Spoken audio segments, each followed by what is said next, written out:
podcast party to slay a dragon.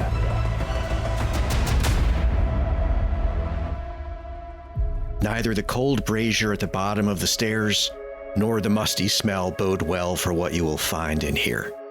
The Troya crest on the wall opposite the entrance is barely visible in the dim light. It's just being hit by the beam of flickering firelight coming from the braziers behind you. And there is a skeleton, probably by its size a dwarf, lying across the entrance.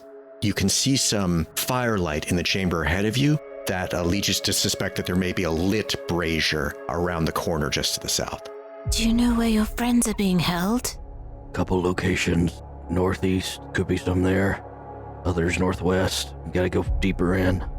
Okay, we'll follow you. He's noisy. Maybe we should go first and he should just guide us. Let me just take a quick look around, if you don't mind. I'm pretty quiet, and this is kind of my jam. And there's some light up there. Yeah, no, I can see. I just want to make sure that they don't see me. Belton?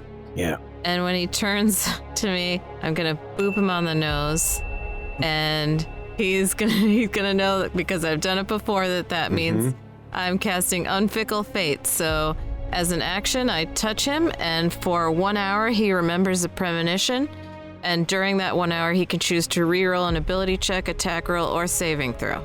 I look over at Violet and say, yeah, that boop. I'm kind of liking it. Anyway, here I go. I'm going to try to move through this area relatively stealthily, unless I realize, after sort of just peeking around the corner, that we are essentially by ourselves.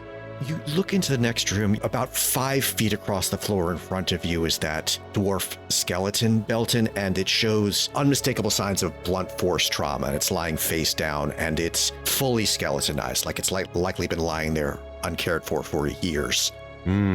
Looking past it, looks like there is a lit brazier just around a corner to the south, and you can also make out 2 doors leading off of this hall, one north and one west. They are both closed. I take a quick glance down at the dwarven skeleton as I approach, seeing that it is just fully skeletonized and potentially not having anything, nothing that I could purloin. I will step around it. Make a wisdom perception check if you want to make a more thorough examination. All right. Quick look-see. Oh, that's a natural 1, but I do have the lucky feature, so I will re-roll that. And didn't do a whole lot better, got a 6. Okay, yeah, so you're free to draw whatever inferences you would like. It's perfectly fine, it's a skeleton. I move around it and move to sort of just catty corner to this lit brazier. I don't see anything around the corner, so I just turn around to Maliboo and I gesture for him to move in my direction as I approach one of these doors. Maliboo saw Belton look down at the skeleton, so he's going to do the same thing. He's going to mimic him. Your choice, Maliboo. Wisdom perception, intelligence investigation, or intelligence medicine. Yeah, they're all the same, so he's just going to do wisdom perception, I guess. 17? Clearly there's a lot of trauma damage to this person's back, like they were smashed by something heavy from behind, like a lot of the ribs are shattered in the back, the spine is shattered. But you also notice the bones have been gnawed. Since Violet's right behind me, he'll look back and go, it looks like something was chewing on this thing. Like maybe one of the giants hit it and then something chewed on it, like a dog. You know, like a dog would gnaw on something. Oh, I'd like to take a look. All right, go ahead. I'm just going to go up with Belton. Okay. I'm going to look using my autopsy proficiency and see if I can figure out what animal may have gnawed on it. Oh, I got a 29, so I know exactly what it was. Crap! Oh, I've seen this a million times. Having seen that hill giant and his club in the watchtower outside, Violet, your brain immediately reconstructs this dwarf being struck down by, from behind by a creature like that. Looking at the teeth marks, you'd say the size and shape also matches that of a hill giant. Oh, I mean really? Well, I thought it was an animal, but it's a hill giant. Got a little peckish, I guess. What? Oh, I'm sorry. I'm so sorry. When you see these sorts of things all the time, you get rather clinical, and I apologize. Let's go further in and release your friends.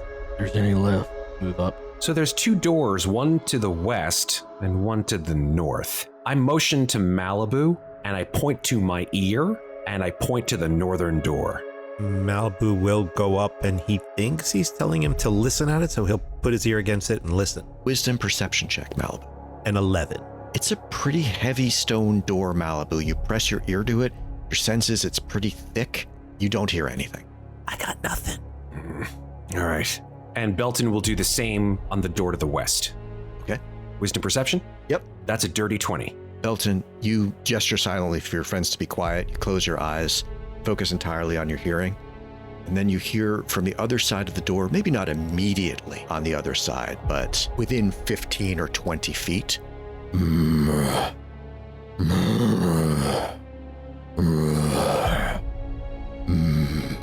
Something very large is breathing pretty heavily.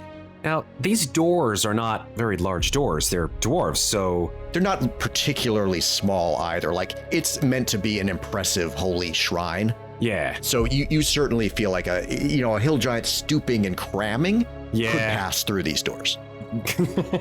But they might have to crawl a little bit to get through. Yeah, that's fair. I turn back to my friends and say in a very quiet voice, "Hill giant on the other side of this door, breathing heavily." Well, let's not go through there then. But he could come up behind us. He hears noise. Well, then let's not make a lot of noise. Okay. Theobad takes a moment as he passes the skeleton, and he will pick up the skull and put it in his bag. Let's go through the door to the north. Sounds like that's probably the most straightforward path. You want to do it, and I'll watch the other door in case that thing hears us. Yeah, just back up. Just get yourself around the other side, so that in case something sees us right in the doorway, just move to the other side of the And you two, Violet and Theobad, just move to the other sides of the door. That way. I'm gonna go here though. Okay, just make up your mind. And then I will check the doorknob on the door to the north to see if it's locked. There's no knob, actually. Sorry. Oh, okay. It's like a stone handle. Okay. And it looks like it's going to pull towards you. Okay, so then I will pull it slightly towards me and peek through the crack in the doorway. Okay, I'm going to say stealth check, Belton, as I assume you're trying to... Yeah, it's a stone door, so you got to be careful. No worries. It will grind if you just kind of pull it up. Right on. That's a 9. That's surprising. Stone does scrape on stone, Belton. So slide it open, and you hear... from the north. Shh. I turn to my friends, and I say, very quietly, "There's another one in there. I'm pretty sure it heard me." I think we should wait a little bit. Wait for a moment. I think that's a very good idea. You hear a voice from that room. "Garg, that you?" I'm backing up. Belton will... Oh god, this is probably the worst decision I've made in my whole life. Belton will do that same ability to essentially trick this hill giant with the innocent facade distraction, where I make a performance check opposed by the inside of the creature, and on a failure, it will have disadvantage on perception checks and a -5 to his passive perception score. I don't know if this is gonna work, but hell if I know how the hell we're gonna get past this thing if we don't try. So I guess I say in my best giant accent, yes. Hey, go ahead and make your roll. I wasn't done. Okay. Sorry. that wasn't the whole performance? No. Okay. It's not, There's more? There's got to be more. Yes, that's nothing. Yes. I had to go out and use the bathroom. Oh God. Oh. Go ahead. Yep. Go ahead and make your check. Yeah, that should do. I think that should do. This better be a nat 20. Crap! Literally, I got a 9. Oh God. You hear a heavy footfall, and you can see there's another skeleton ahead of you on the floor of that room, Belton, and a massive foot stomps down on it. Why are you not in tower? Why are you not guard? He points a massive meaty finger towards you. You not Garg? And he reaches for his club, and we are in initiative. Yep, my God. jig is up. That went well. I tried. Let's kill him as quietly as possible. Maliboo rolled an 18. Violet rolled a 10. Belton got a 5. Theobad with a 9. Maliboo, you have the first move. Well, Maliboo can't see anybody, so he's just gonna step over Belton. Watch that other door, another one might come out. And when he does that, he sees this hill giant. He's gonna go up about 20 feet, draw his sword, and as he gets up to it, his hair is once again gonna flit around his head like fire, as if he's in slow motion and a little bit like behind a Vaseline lens, and he is going to rage, do his raging beauty, and then he is going to strike it. That's great. An 11? An 11 does not hit. It doesn't have a lot of armor, but it does have gauntlets, and it just sort of smacks your arm aside with one sort of fur-bound, hide-bound gauntlet and knocks the sword clear. Do not strike it with an 11. Anything else, Maliboo? It's pretty big. And that's his turn. Violet, it is your turn. I had previously moved back towards the entrance that we came into, so I'm gonna peek out. I don't see anything, so I've moved 5 feet. I'm gonna move forward until I can see. So I moved 25 feet. I don't see anyone. So I'm going to cast Shield of Faith on Belton. And so now, Belton, you can add a +2 to your armor class. Awesome. Thank you. You're welcome. That is a bonus action, I believe. Yes, it is. For an action, I'm going to hold Chill Touch, or if I see the giant, I will cast Chill Touch on it. Theobad, it is your turn. I will step behind Belton to see what I can see. I will squeeze my mouth tight as I can as I do the verbal components and try to whisper out a little prayer. Although I like, and then streaks a guiding bolt towards the hill giant. Cool. Very nice. I got a 16. 16 will definitely hit. Would you like to describe the effect of the guiding bolt? It curls over my friends' heads and slams right into its left ear, trying to sort of deafen it. So it looks like 11 radiant damage. Yeah. It screams as the bolt fires directly into its left ear and raises one meaty fist to claw at the pointed ear. Its head is now glowing as the guiding bolt target stays on it like a big glowing bullseye. Anything else, Theobad? I will step to this door, and I don't really know if I have any economy left, but I'm going to try to brace myself against the door to keep that door shut, the other one, if possible. Belton, it is your turn. Seeing this glowing bullseye, Belton will rush into the room where Maliboo is, and he will attempt to use the massive bulk of the giant to climb up on top of its back. Yep. And pulling out his dwarven dagger, attempt to use a maneuver called Eye Slash. Due to the size differential between you, you actually have no problem climbing up onto its back. And you start hacking down with the Forge God's Finger. Go ahead. And you do have advantage on the attack because of the guiding bolt. Amazing. Well, I rolled a 20 non-natural. Let's see if the Forge God can give me a crit. Yeah, I rolled a 20 non-natural on that. That will certainly hit. That is 5 piercing damage, but I get sneak attack. Okay, so it has to make a Constitution saving throw, Yes. or it is blinded until the end of your next turn. That's But I'll correct. tell you what, before we do that, why don't you give me the sneak attack damage? You got it. 7 on the sneak attack. Really, really crappy. So a total of 12 damage. One of them was 2 on the damage, so I get to roll that d8 again. So let me Correct. roll that 1d8, and let's recalculate. So that is a total of 1 plus 6 plus 4. That's 11 total on the sneak attack. So 11 plus the 5, that's 16 total damage. All right. Okay, so it bellows in pain as you slash it in the forehead, Belton. Now let's see if you do succeed in blinding it. Oh, please, please, please. It gets a Constitution saving throw. Correct. Ooh, okay.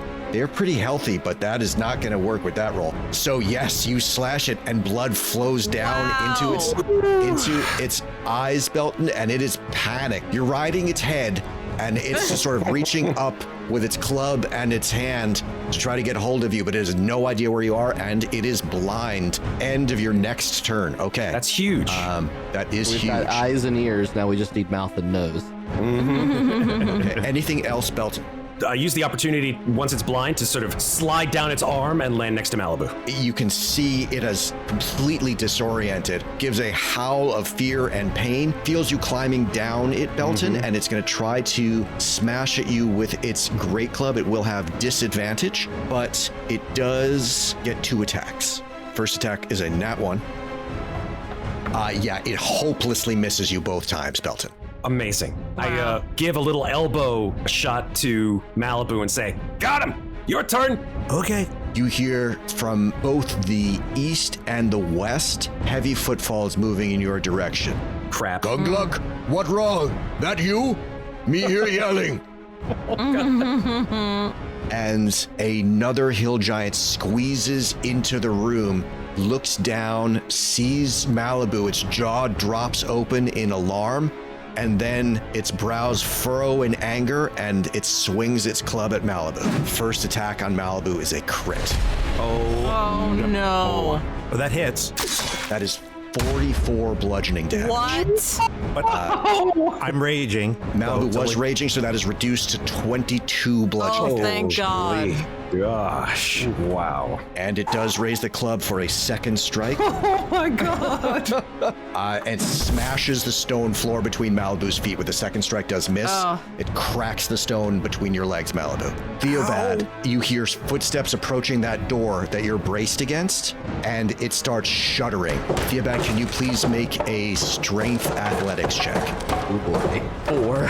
It rolled badly, but not as badly as you. The door is smashed open. I'm going to call that a shove. The door behind you is smashed open, Theobad, and you are knocked 5 feet forward as a massive fist pushes through the door.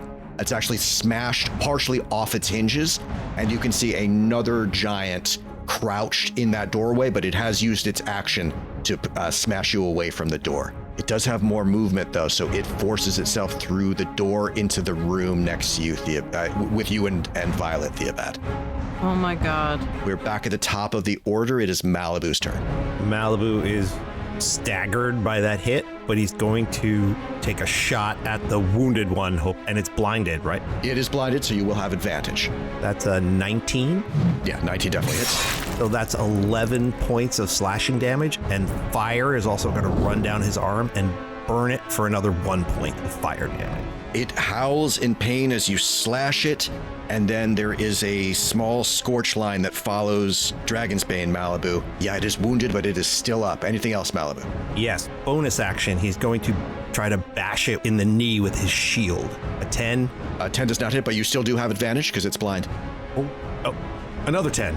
Okay, yeah, no, you sort of smack it in the leg, Maliboo, but you just kind of hit the fleshy part of the thigh, and it doesn't react to the blow. And then he's going to look at the other one, and he's going to use his reaction. And he's going to use a feature called Parrying Counter. At the end of your turn, you can use your reaction to gain an expertise die to your AC against one creature you can see within reach. So the one that hit him really hard. This increase to your AC applies only to that creature, and if it misses me with an attack before the start of my next turn, I can make a melee attack against it. Anything else, Maliboo? I'm just going to roll the expertise die as a d4. Yep. So I add 2 to my armor class. So my armor class is now 20. Nice. Oh, wow. Violet, it is your turn. Okay, I see this giant come in, and it is, you said, 15 feet tall? Correct. And I am a gnome. And this is absolutely enormous to me. I just reflexively feel in my pocket. I pull out a red leather-bound book, and I say, "What was the one by the prepared?" And I smash it onto my chest, and paper unfolds out of the book, and I am covered in the paper armor, which gives me a +1 to my armor class. Yep, it is a suit of red parchment. Anything else, Violet? Nope, that's it. I'm just getting prepared. Theobad. Seeing himself sort of knocked back by this and staring up at the giant, clenches his mace tightly, not worrying about being quiet anymore, and gonna risk an opportunity attack. Yeah, take the push back, and gripping my feet forward, I roll to the north towards the other fellas.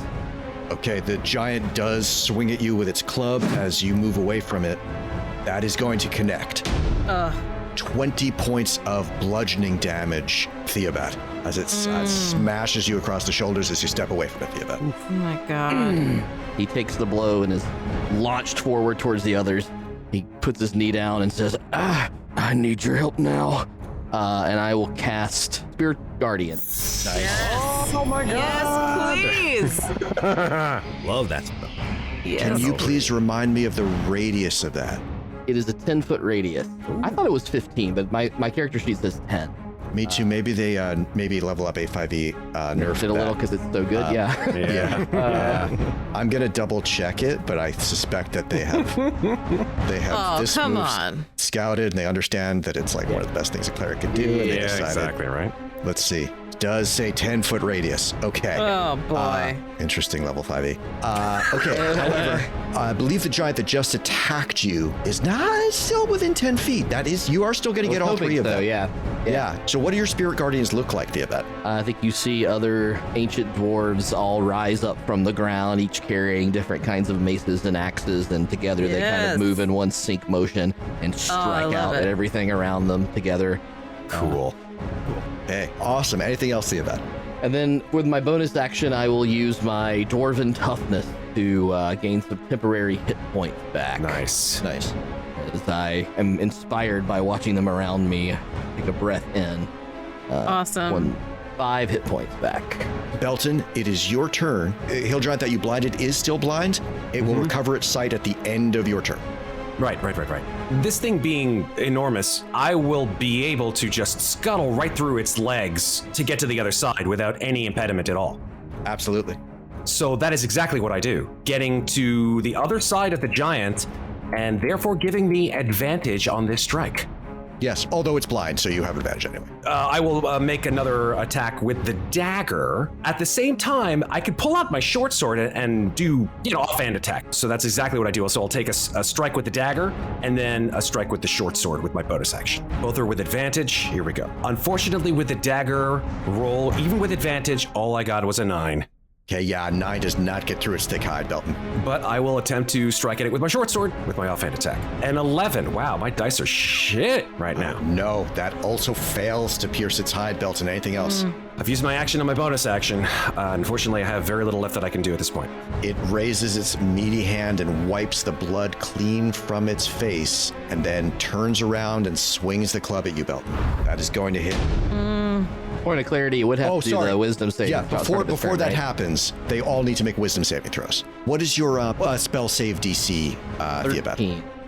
Okay, 2 succeeded and 1 failed. All right, 3d8, 9 damage. Okay, they all howl in pain and terror. The one to the south of you, the one you moved away from, Theobad, seems to be affected more than the others. It howls and screeches as its flesh sizzles under the radiant light. So yes, Belton, the one that was now not blind did strike you. That is going to be 19 bludgeoning damage, Belton. Oh my god.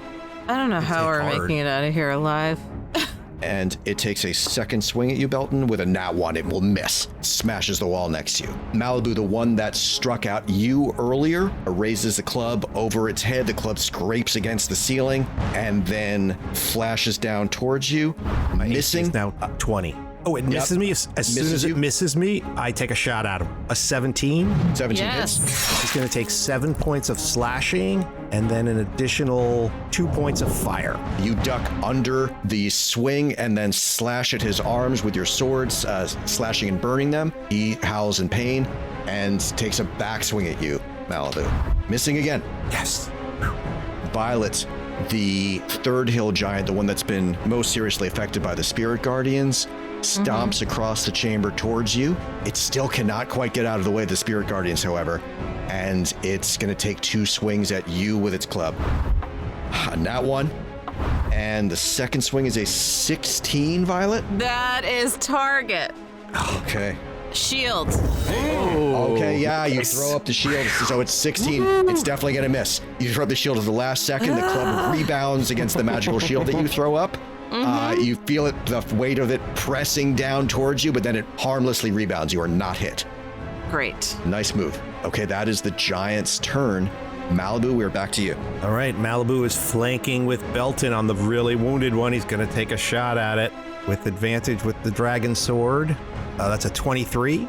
Yeah, 23 hits. 9 points of slashing and fire once again. His fiery armaments for another 4 points of fire damage. Is it still up? He's still up. Bonus action, shield bash. Also with advantage. That's a dirty 20. Yep. 5 more points of bludgeoning damage. Okay, this time you smash him in the kneecap with the shield. He howls. His hand moves down to clutch at the wound. He's pretty badly wounded, but he's still there. And then he's going to do the same thing he did last time and use his parry and counter maneuver against the hardly wounded one. Okay.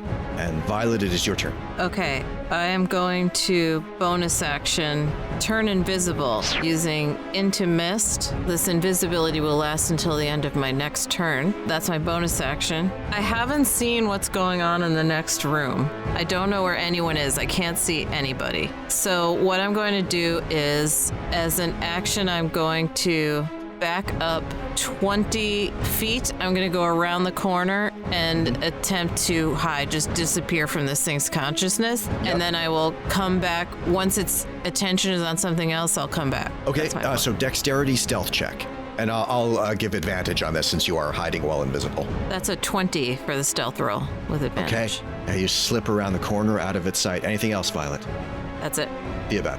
How injured do the two giants that are fighting up north look? So the one that was previously blinded looks quite badly injured at this point. The other is only slightly injured. I will cast Sacred Flame on the one that looks particularly injured. I think he kind of like pulls the energy from around the spirit guardians and then it kind of bursts out in a flame. Need a dex save. Ooh, nice. Yeah, he did fail that. Okay. So that's going to be 7 points of radiant damage. He howls as the sacred flames engulf him. Still up. I will use my bonus action to cast Healing Word.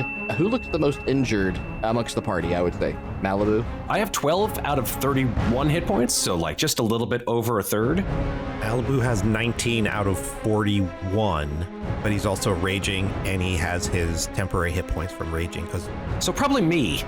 Yeah, I will. I can take the hit better. I will sort of send one of the guardians toward Belton, who will chant some dwarven at it, and you will get some healing. 4 points, sorry. Anything else, Theobad? I will stay put because the radius is correct. Okay, Belton. Best thing he can do is just try to stab the damn thing with advantage with both of his weapons, and hopefully he'll be able to snicker snack it. You are still flanking with Maliboo, so you do have advantage. First, we'll go with the finger. That's a 13 with advantage. 13 is target. Yes! Okay, that is 8 piercing damage plus 7 more, although let me check to see if there's any 2s in there. There is another 2 in there, so let me roll that. There are 2 2s. There are Awesome. 2 2s. There's a 1. Okay, so let me 11 plus 5 plus 3. That's 14 more damage for a total of 19 damage. Yes! You cut both of his hamstrings, Belton. Ooh! Howls, blood is splashing down on the floor around you. He wobbles, he braces himself against the wall with one hand. Still not down, though. All right, well, then I'm gonna try my best to get around this thing and slice his throat with my short sword. Here we go. A 16? 16 hits. 5 more slashing damage. I don't know if that's gonna do it, but let's hope. Okay, yeah, you stick him with a short sword, but it's not quite enough to bring him down. This damn is it. a valiant effort. Doing our best. We're just focus firing on this one goddamn hill giant. We got 2 more after this. That's all I can do. I'm just gonna stand my ground. It's their turn. They're all 3 still within Theobad's Spirit Guardians. Oh. Here come 3 more wisdom saves. Okay, they have all 3 failed this time. Yes! Okay, 8 radiant. Here we go. Nice, nice, nice. Come on. 7 points of radiant damage. Okay, so they all take 7. Wow, that's terrible. Is that dude still alive? Yep. Oh my god. Okay, yeah, so they all howl in pain as the spirit guardians burn them, but none of the 3 go down. The one hideously wounded one south of Belton turns around and takes 2 swings at you, Belton. Alrighty. Hitting once, 18 points of bludgeoning Oh my damage, god. Belton. I'm unconscious. Okay, so he smashes Belton on the side of the head, and you see Belton drop unconscious to the ground. Oh. Maliboo, the one to that giant's right, takes 2 swings at you. AC is 20. A 19 and a 9. So yeah, he misses you both times, Maliboo. When he misses me, I get to take a shot at him with my longsword. A 23, Yep. Yes. 13 more slashing, and 3 fire, as fire once again burns him. Total of 16. Okay, that one too is now looking quite wounded. The other one, Violet, has disappeared as far as it knows. So it turns around, moves away from Violet, and squeezes up to try to reach Theobad.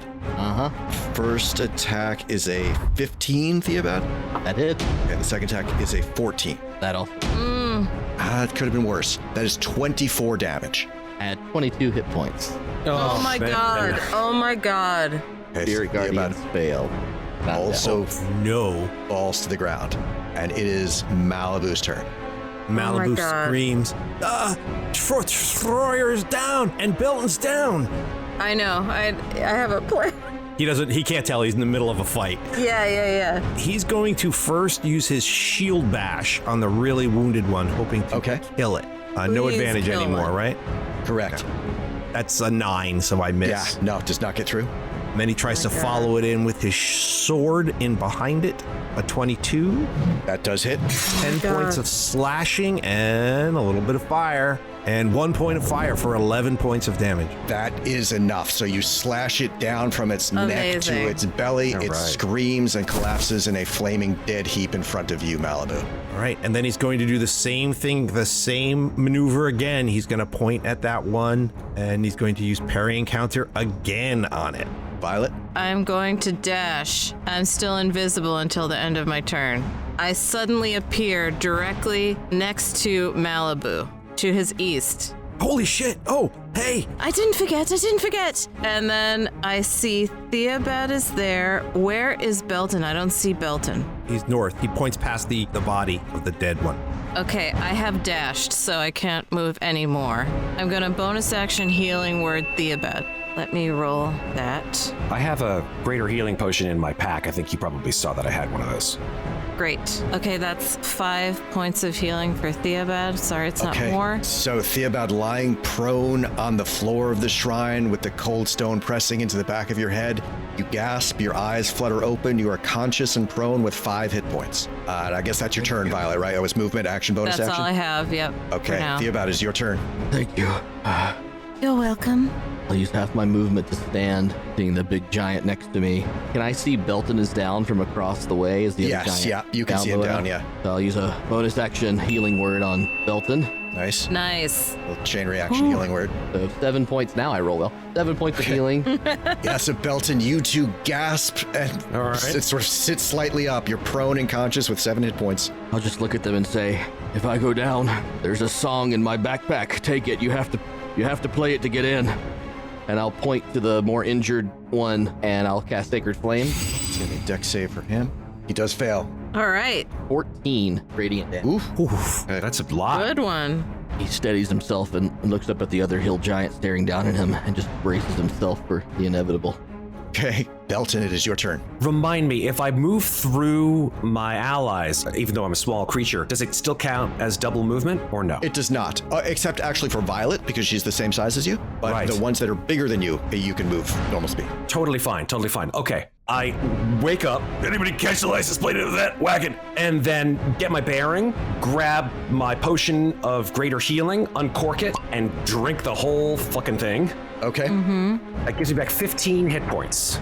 Great. So I am now at 22 hit points out of 31. That's not too shabby. And then I will use half my movement to stand up. I now have 20 feet of movement left. I will move 20 through the legs of this rather sizable hill giant, and then hope and pray that this thing won't smack me, and so I'll disengage and take another 5 feet away. That's it. It is their turn. That one sees you running away from it, but it's still got an enemy right next to it. So it turns around and swings twice at Maliboo. It missed with the first one. Great. Missed you twice. Nice. 19 with the second one. Do you still have that counterattack ready?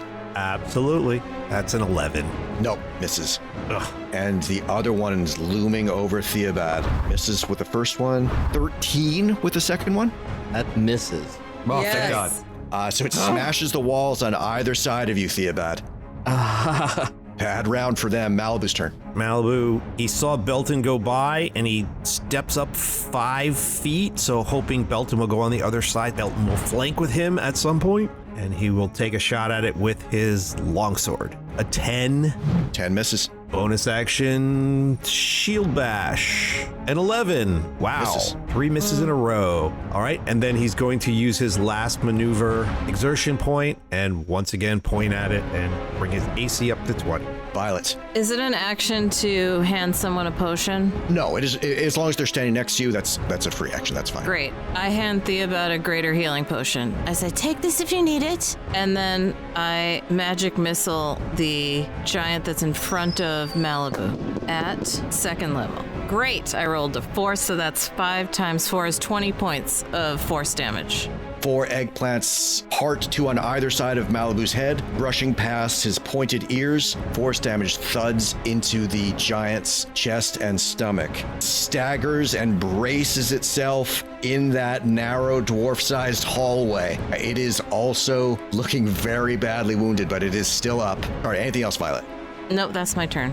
Theobad's turn. Point of clarification, drinking the potion would be an action. Is that Correct. right? You don't want to go down, though. Violet's hand still lingering near him. He pushes the potion back towards her. Whoa. No, you must save them.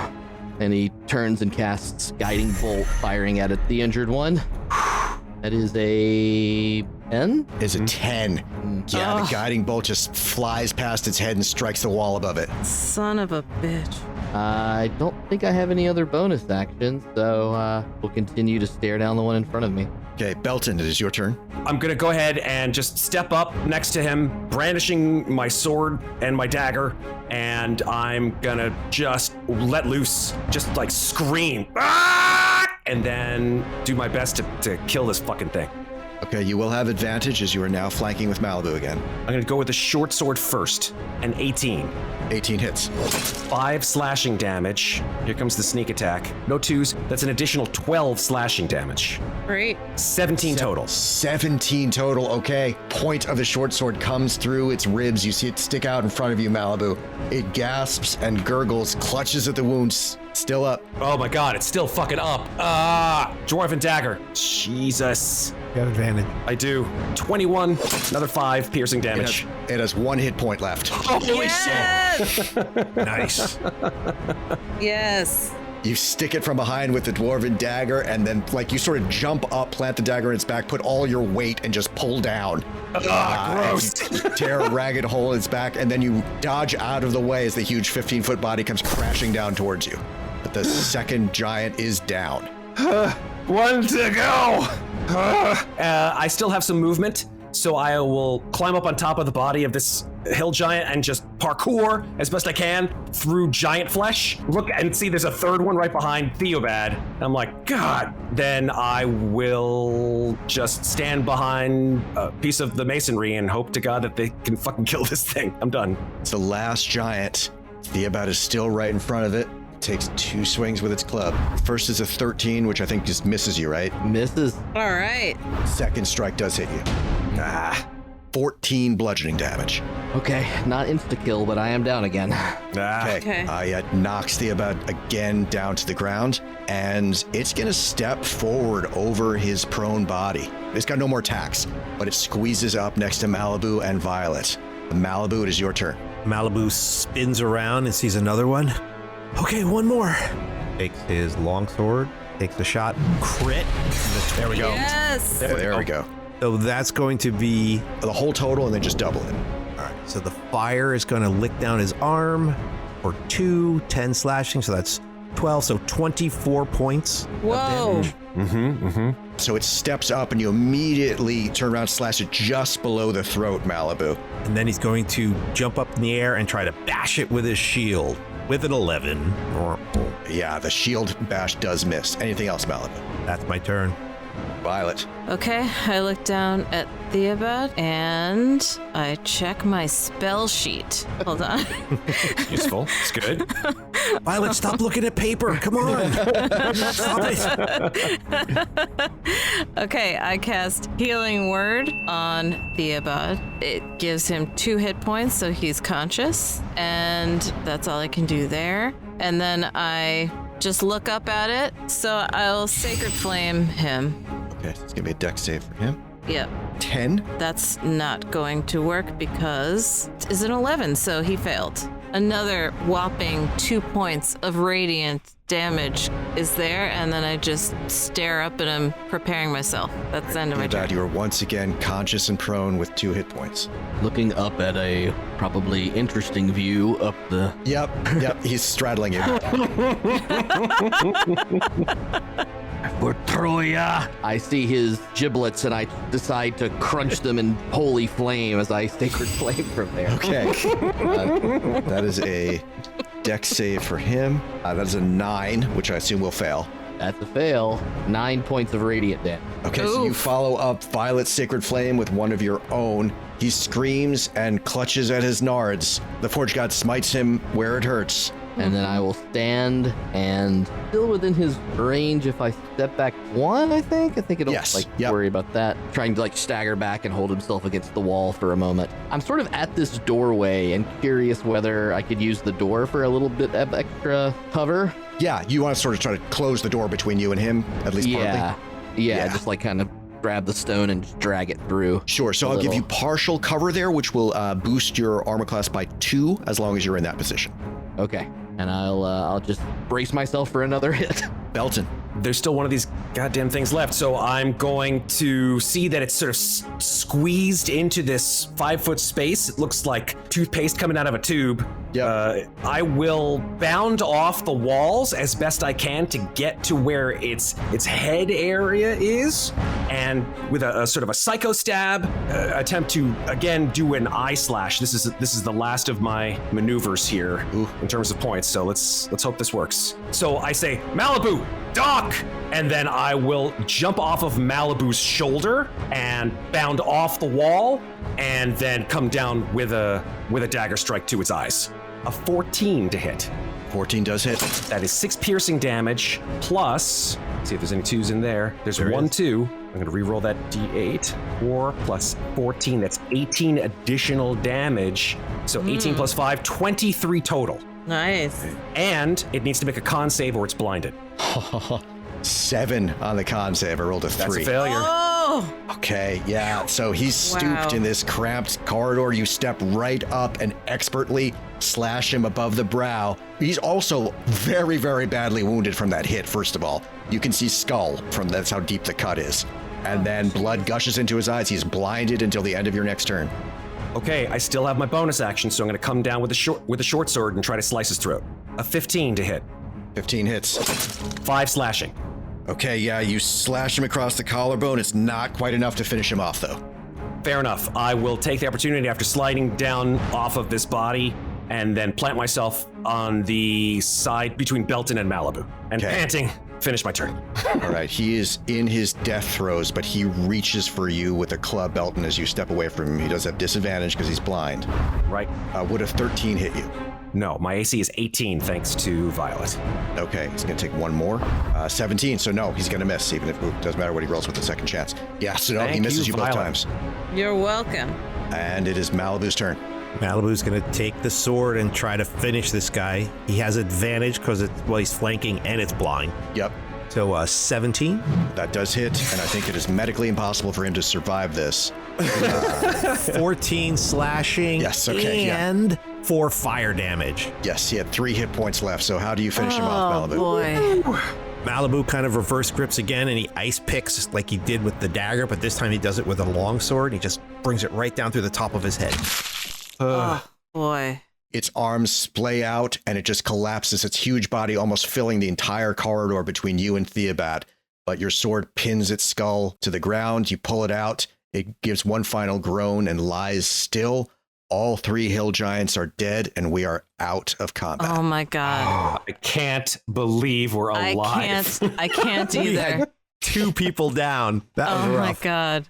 Oof. Double clerics. Double clerics. Hi, everybody. Hope you're enjoying Podcast Party to Slay a Dragon, presented by Cast Party and EN Publishing. The show will be back shortly for the second part. For this series, we're using Level Up Advanced 5th Edition to enhance the classic D&D 5e experience.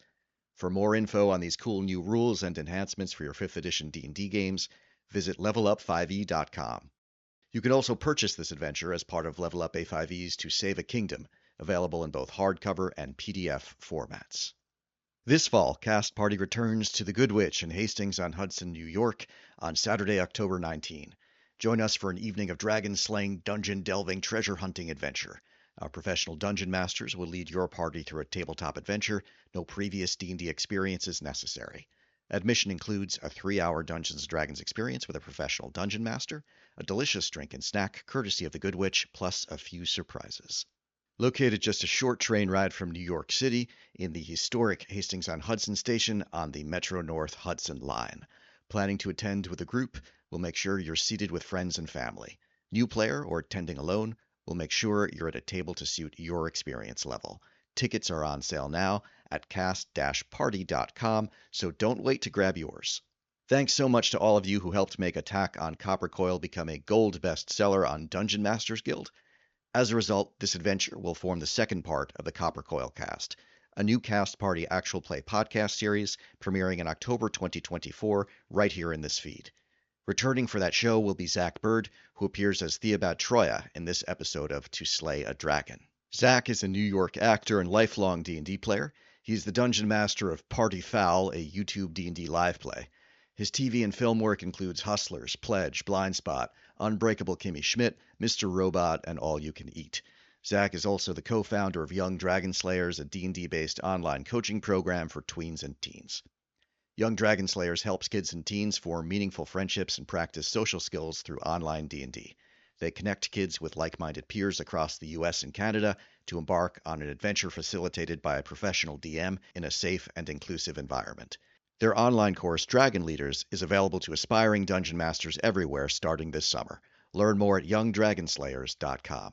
Cast Party's professional dungeon masters are available to hire for online games. We have games for kids as well as adults, and our DMs can run almost any of the official Dungeons & Dragons 5th edition adventures, as well as third-party adventures, and even some we've created ourselves. Details at cast-party.com. Do you ever feel like you have a great visual picture in your head, but you need a little help putting it into words? Well, with a subscription to Describe, you can access thousands of descriptions of monsters, spells, locations, and more, as well as maps, music, and sound effects to enhance your games. Only at describe.com. That's DSCRYB.com. Would you like 10% off that subscription? Follow the link in the show notes and use the discount code CASTPARTY, all one word, all caps, to save 10% on your first subscription. As always, we're offering monthly free adventures with our Dungeon Masters. These free games fill up quickly, so if you'd like to grab a spot, you should join our email list or our Discord server. Links to both can be found at cast-party.com. If you enjoy Podcast Party, please follow the show, rate us, and leave us a review. We'd love to hear from you. Message us on social media or email us at info@cast-party.com. Follow us on Facebook at CastPartyDND, on Twitter at CastParty2, on Instagram at Cast_Party, on TikTok at Cast_Party, or on Threads at Cast_Party. Thanks very much for listening, and now, back to our adventure. Okay, think that's all of them? Belton collapses onto his butt and just snowmans into the dust. Okay, how's everybody doing? Does anybody need help? Yeah.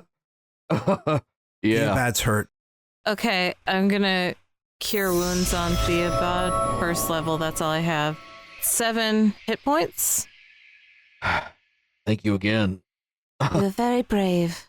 We have priorities. I'm not one of them. Oh, but I think you are. You helped us quite a bit in that fight. Yeah. Do you think there's more of them? I really hope not. And I also hope that whatever little pets that they have, which we still haven't found, didn't hear any of that. I think if there were more of them, they'd be in here right now. Well, No? more of them near us, anyway. Should I drink my healing potion? I'm a little wounded. I've seen you look rougher, but it's up to you. I've got a regular healing potion. I mean, is that the one that you have?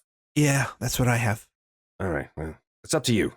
All right, so Maliboo's going to drink his healing potion for, 10 points. Nice. Great. If I took one of those hits, I would have been done for. We should probably find what we have to find and get out of here before more of them show up. Well, at least we have a clear way to the front. I'll point out where I think the best path would be. So you take a moment to orient yourself. It's been a year since you've been down here, Theobad. You're in this network of hallways and rooms leading deep into the complex. There are numerous chambers here separated by these stone doors hung on ancient hinges, and heavy iron braziers lend a crimson glow to the otherwise umbral spaces. There are more dwarven bones, gnawed clean, scattered across the floors here. You know where you are now, Theobad. Directly north of you, you see the great doors to the Holy Forge. To the east are the dormitories where, when you were held here, prisoners were kept. And to the west is your father's chambers, and to the southwest, a chapel. I will detail that for the group and just make my way towards the dorms as my first priority.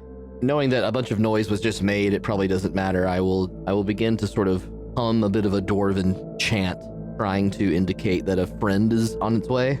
We make our way to the dormitory. Can I search the giants while I'm walking by? Sure. Make a wisdom perception check, Violet. An 18? You find little of note on the giants. You know that all three of them are wearing these collars with wooden placards around their necks, and burned into each placard is the silhouette of a dragon in profile. However, with that 18, you spot a gleam of metal near the hands of one of the skeletons. I'd say almost completely buried in dust near the bones of one of the dwarven dead. Mm-hmm. Flickering off the light of the brazier, there's just a couple of inches of steel reflecting. Okay, I'd like to go look at it. You're brushing it off a little bit with your fingers. Held in the bony hands of one of the skeletons is another of the Forge God's fingers, very similar to the dagger that Belton is carrying. Oh my god. Okay, I will take it. Mort, look at this. And then I will hurry back to my friends. Everyone, I found another one of the keys. And I hold it up. Oh, hey, nice. Twinsies. I'll just keep it for now until it becomes needed as a key, I guess. Yeah, and for the record, Violet, if that you suspect is the same craftsmanship as Belton's, it does also function as a dagger +1. Great. I will continue to push us forward through the door.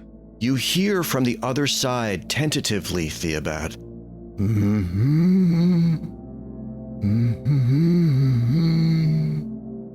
Aww. I will echo that back.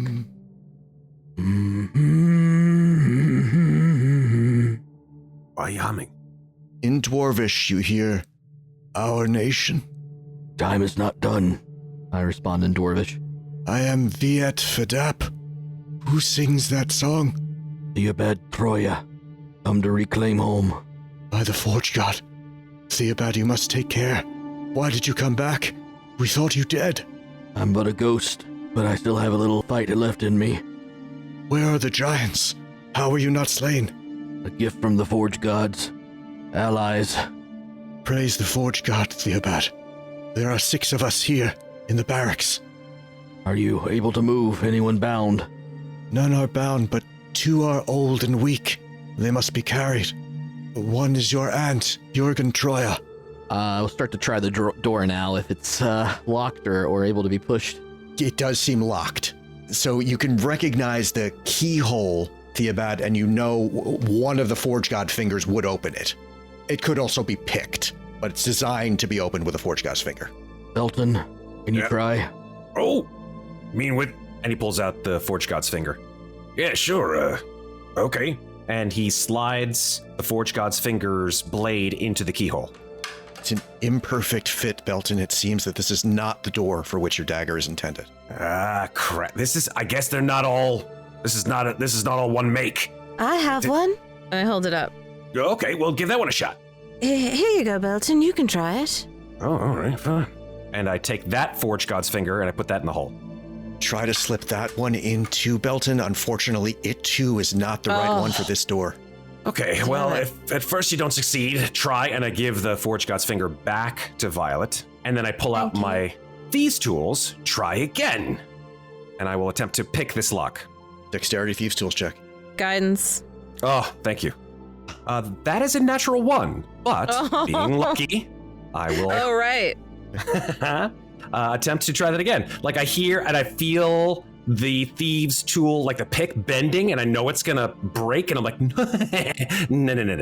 And then I gently ease it out, and I look at it, and I say, you're not gonna do this to me. And then I put it back into the keyhole, and I try it the appropriate way. That is a 19. Plus 3, 22. Great. To your great satisfaction, Belton, you hear the ancient dwarven tumblers click. The lock is open. All right. See, you just got to talk to your tools and it makes it work. And then I will push the stone door open. It grinds open, and you see 8 beds dominating a barracks of sorts, 2 braziers offering what light and warmth they can. Shadows stir strangely in obscured corners and alcoves, and the gaunt faces of dwarven prisoners peer at you through the smoky gloom. A halfling. I see the face of the Troya. I will move aside and just give our dwarven friend free passage. He'll stumble forward and almost fall into an embrace with the first dwarf I see. Cousins, aunt, I have missed your faces.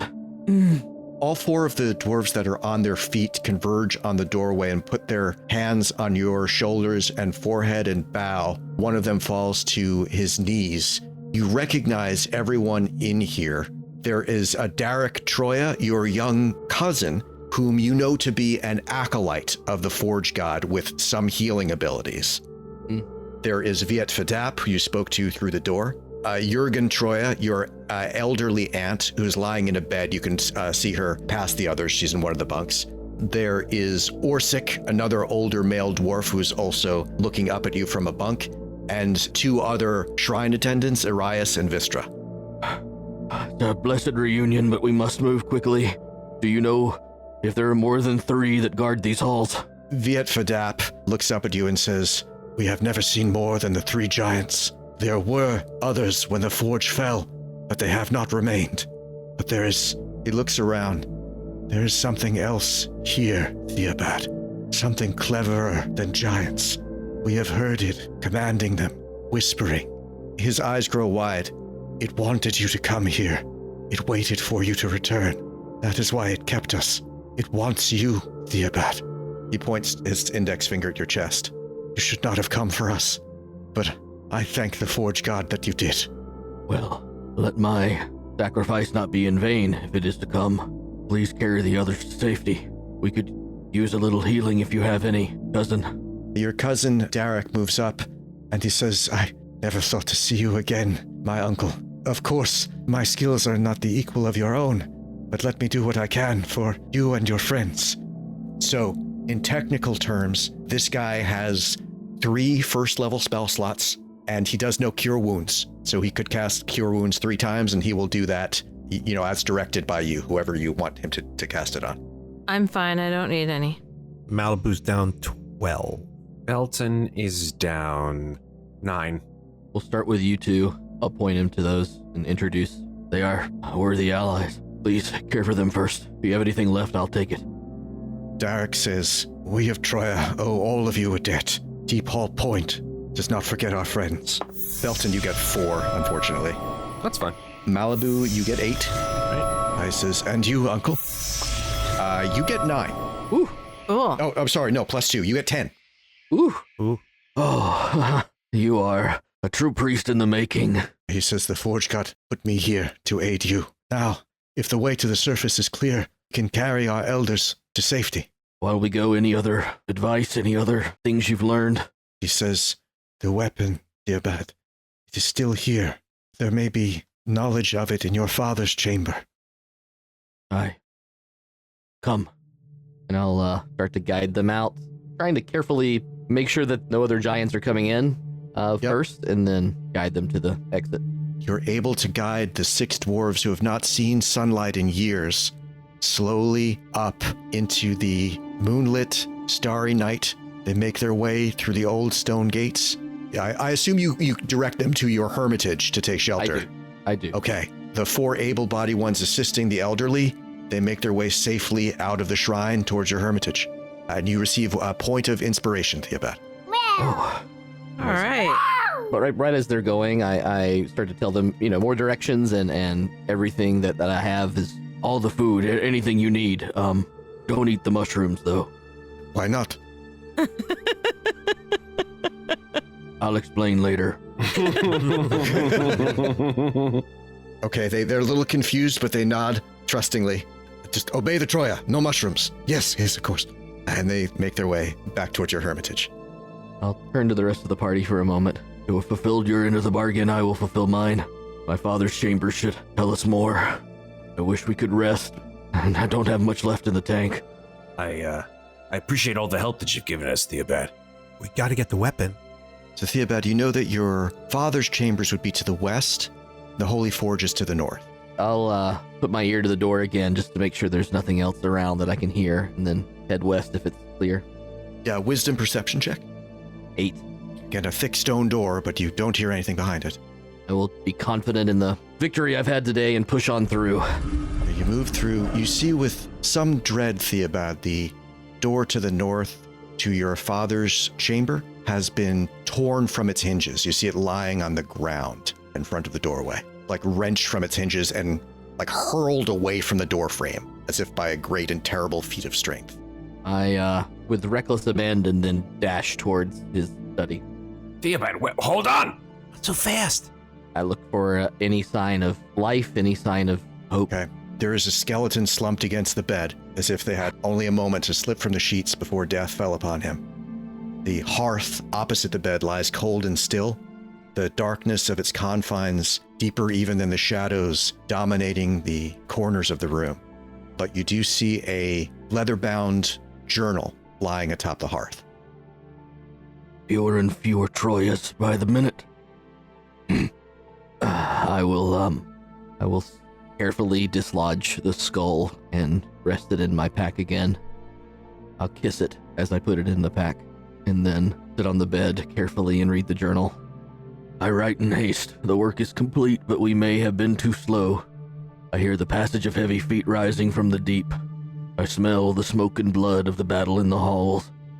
I will order the Holy Forge sealed. Only the song of a Troya will unseal the gates. Though we fall, the hammer must be preserved. The Guardians are prepared to complete the sacrificial honors, but their ritual will now need to be performed in haste. Let any who open the holy doors beware. The Guardians will not know friends from foes. If you are a Troya, then their watch is at an end. Put them to rest. We did all we could.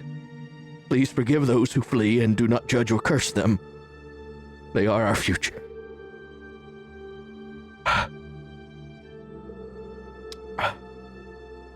Theobad. You all right there?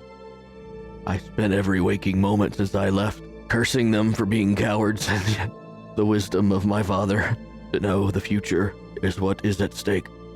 I am far beyond my years, and yet I feel like a boy again. We have another battle ahead of us. The Guardians, and then there's whatever my cousin spoke of. The Guardians, they are, spirits? What are they? Well guarded shall the hammer be. I don't know if it matters at all, Tal, but I was going to look around this particular room. Yeah, no, feel free. For stuff, yeah. Yeah, okay, so wisdom perception check in that case. Okay, cool. That's an 18. Belton, you notice there's a slight inset in the hearth, a gap big enough for something like a blade to slip inside. Aha. Theobad, I think your dad was a pretty smart guy. I see something over there. I point at the slit in the hearth. Do I remember my dad saying anything about hiding stuff or, emergencies, anything like that? Nothing that he told you about, but there were treasures in the Forbidden Shrine. You haven't seen anything so far like them, but you know there were valuables, offerings to the Forge God, and also miraculous items were created here, beyond just the Hammer of Vengeance. It was a place for master smiths. As far as you know, a lot of those treasures never left the shrine. However, looking at it, it does look like one of the Forge God's fingers would fit into that slot.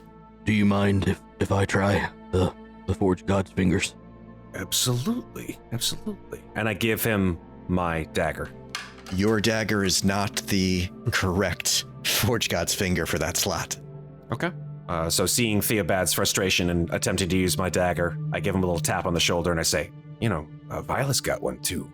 Oh, yes, here you go. Please try this one. Flip that one in as well. Yeah, Violet's Forge God finger slides neatly into that slot. Nice. And a deep and grating rumble signals something opening. At your backs, the wall beside the bed slides open, revealing a hidden storage room. Ooh. It's not large, maybe just a 5x5 space. There is a altar or dais in it. And there is a sculpted head of a dwarf, but very vestigial features, almost like you might hang a crown or a tiara or coronet or items on when you were storing them to maintain their shape. And curiously, it is wearing a pair of spectacles, magnificent spectacles made of the finest crystal. And then scattered on the altar around the head are several jewels and gems. I guess they didn't get to this. That's pretty neat. Your dad ever wear glasses? I will gingerly move forward and take the glasses off of the rack, sort of inspect them for a moment. The frame is the finest silver, very thin, and it is extremely masterfully cut crystal with a slight blue tint around the sides, but clear in the middle on each lens. If we have enough time, I could take a look, see what they are. I look around for a moment. Does there seem to be any way to lock it from this side and then still be able to get out again? You look inside. Oh, make an engineering check for you, just be an intelligence check.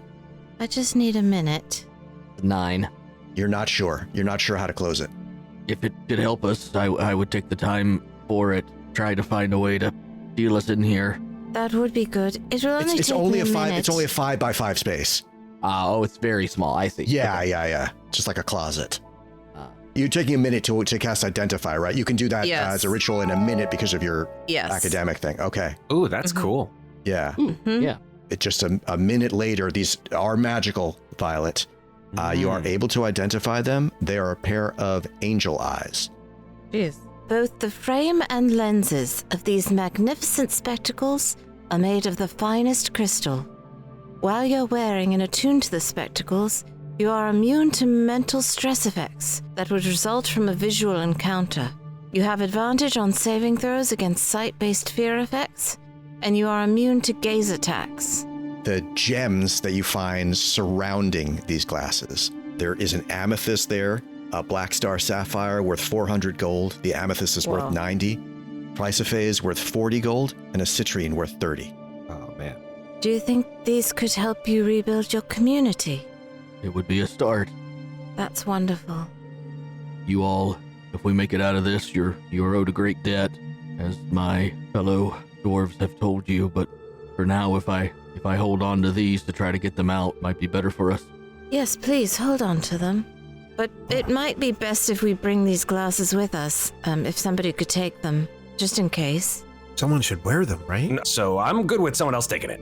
I think glasses would kind of ruin my look, so I don't really think it's for me. Of course. Theobad, these are your family heirlooms. Would you like to wear them as we continue? I would be honored. Perfect. For the record, they do require attunement. Mm-hmm. So you would need to stop for an hour to attune to them. Well, maybe we could use a short rest, honestly. I just don't know if we can wait here. I could get one spell slot back with Arcane Recovery. Right on. Do we get back exertion points on short rest, only long rest, I correct? think you do, actually. Oh, yeah? Thought it was I would love to long. get a spell slot back if I could. And Theobad's still pretty hurt. That is true. If we get back exertion points, then we could take a short rest. This seems like as safe a place as any. True. Let's give it a shot. You regain any spent exertion points at the end of a short or long rest. Awesome. Then that solidifies it in my mind. I say we take a short rest here. Great. All right, in the bedroom? Any place is honestly just as good. But maybe a place with not a lot of entrances in case the lizard thing's around. Right. I mean, the door is kind of on the floor, so I don't really think it matters. Does it look like it could be propped up again? No, the door's completely torn off. It would. right. I mean, it could someday be repaired, but like in half a day's work probably to get that door back on. Incidentally, I assume, Violet, you took your dagger back out of that slot? Yes. Okay, the secret door closes when you do that. Oh, cool. But there was nothing left in there. We got the glasses and the gems out, right? Correct. Okay. All right, should we take a little rest? I'm good. Yes. I'm going to, think about all of the giants we just fought and how we all almost died multiple times. And we don't know if there are more of them. We think there aren't, but we're not sure. And now there are guardians, and I'm concerned. It said that they can't tell friend from foe, so this isn't good. So I'm going to take out the eggplant, and I'm going to look at it, tap it a little with my finger, and then I'm going to say, hello, Mercury? Mercury, are you there?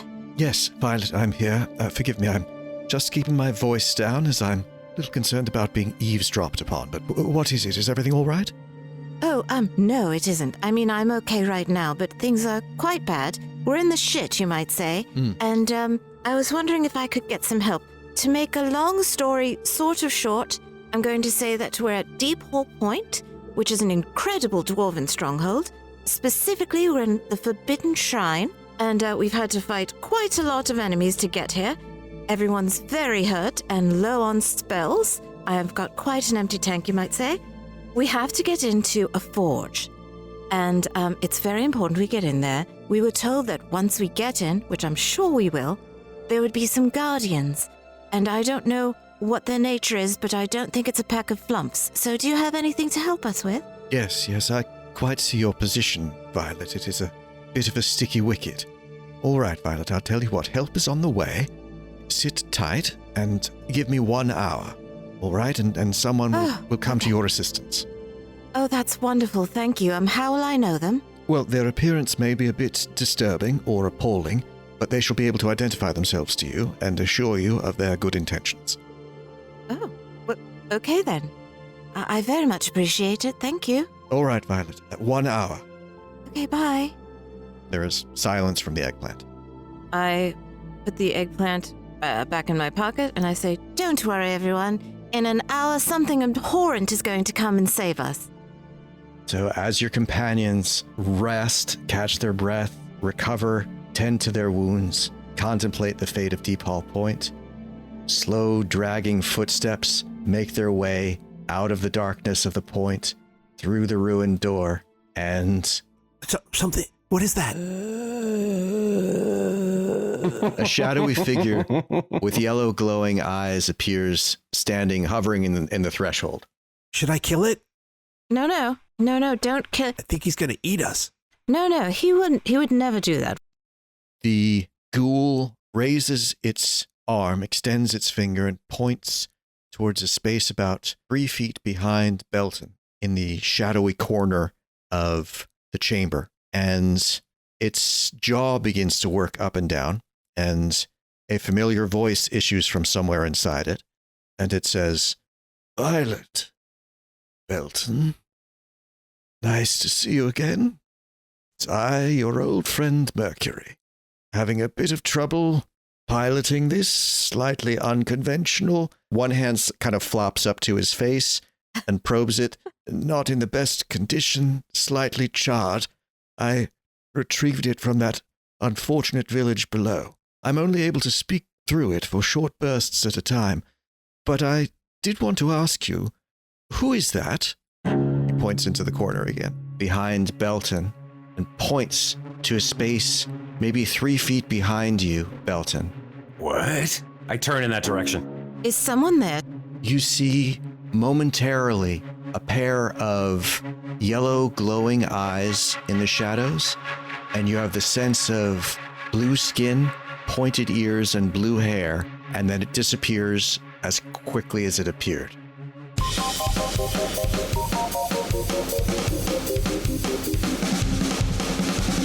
Thanks for listening. This episode was dungeon mastered by me, Tal Aviezer, with Andy Cannistra as Maliboo, Carolyn Fox as Violet, Matt Gordon as Belton Freedew, and Zack Byrd of Young Dragonslayers as Theobad Troya. Visit youngdragonslayers.com to learn how they help kids and teens forge meaningful friendships and practice social skills through online D&D. This episode was edited by me and Carolyn Fox. Some sound effects in this episode are courtesy of Describe. If you enjoy Podcast Party, please follow the show, rate us, and leave us a review. Thanks very much for listening. We'll be back in 2 weeks with episode 12 of To Slay a Dragon.